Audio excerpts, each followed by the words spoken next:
This is me, Alex Reese, and Lauren Bender's amazing trip to Zimbabwe. One day, me and Lauren decided we wanted a true African cultural experience. We decided that Zimbabwe would be a fantastic place to explore all of Africa's unique assets. So on April 1st, we woke up bright and early, packed our bags, took a 3 a.m. train to DC, and left Dulles Airport at 10 a.m. We flew Emirates flight number 232. After layovers in Dubai and Zambia, we finally made it to the capital city at Harare at 5:10 on April 2nd. We highly recommend flying Emirates as it only cost the two of us combined $986 round trip. As soon as we got off the plane, medical examiners ran through a few procedures to ensure that we were not carrying Ebola. Our doctor explained that it was simply protocol and nothing to worry about. She explained the nation's growing concern that Ebola would soon reach them. She even handed me a copy of a news article about a recent Ebola scare. It was called Zimbabwe, Ebola Scares and Realities. It described how Zimbabwe is currently Ebola-free, however the country is in a state of panic. A medical student who wishes to be unidentified came back from a trip to the Democratic Republic of Congo with some symptoms. Although she was discharged from the Wilkins Infectious Disease Hospital, this caused everyone's panic levels to rise. The country fears the worst when it comes to Ebola and hopes it does not reach Zimbabwe. Even though medical workers are unsure that they will be able to help if Ebola reaches Zimbabwe. We picked up our Chevrolet Aveo at the airport, which only cost us a little over $2,000. It was a short drive to our hotel, the Holiday Inn. After checking in, we ate a local dinner and went to sleep early, wanting to get plenty of rest for the next few weeks.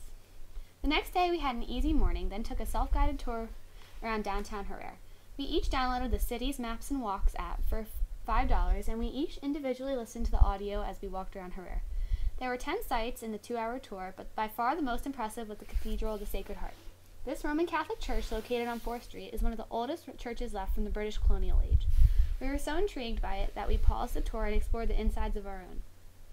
The enormous stained glass windows and impressive altar put us in awe, and we both agreed that the architecture gave us a new appreciation for churches.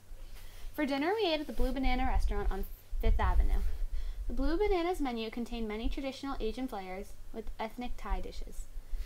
While we were waiting for our food to be prepared, we looked up a little bit on Zimbabwe's culture. We found out that they gather most of their food from agricultural land.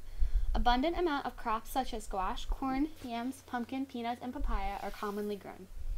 For the dry and winter months, most people dry out all of their food form to produce meats.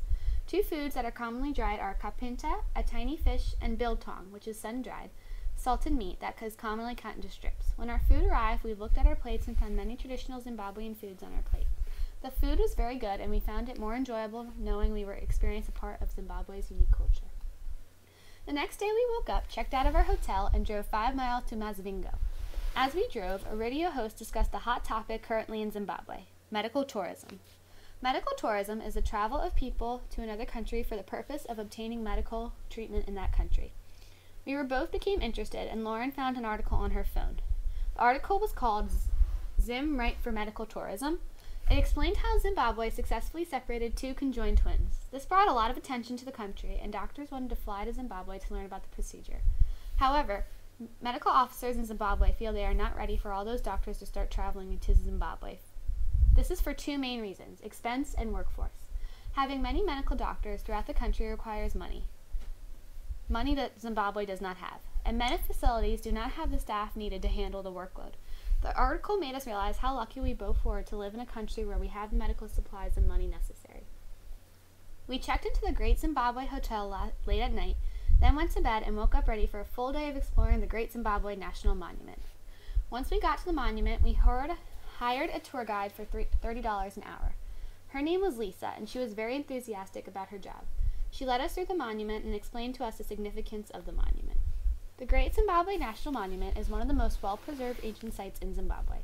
From 1300 to 1450, the Great Zimbabwe National Monument was the capital of the Queen of Sheba, one of the major trading empires. Its population of 10,000 lived on the gold-rich plateau of southern Africa. We explored the 3 major ruins of the monument: the hill ruins, the Great Enclosure ruins, and the valley ruins. The Acropolis, known as the Royal Sydney, was a very interesting ruin, and we were in awe at the beauty of the ruin. We got to explore many ancient tunnels. The Great Enclosure ruins involved a lot of climbing on the rocks, and it was fun to run around the hills. We picnicked on the valley ruins and enjoyed the funeral scenery.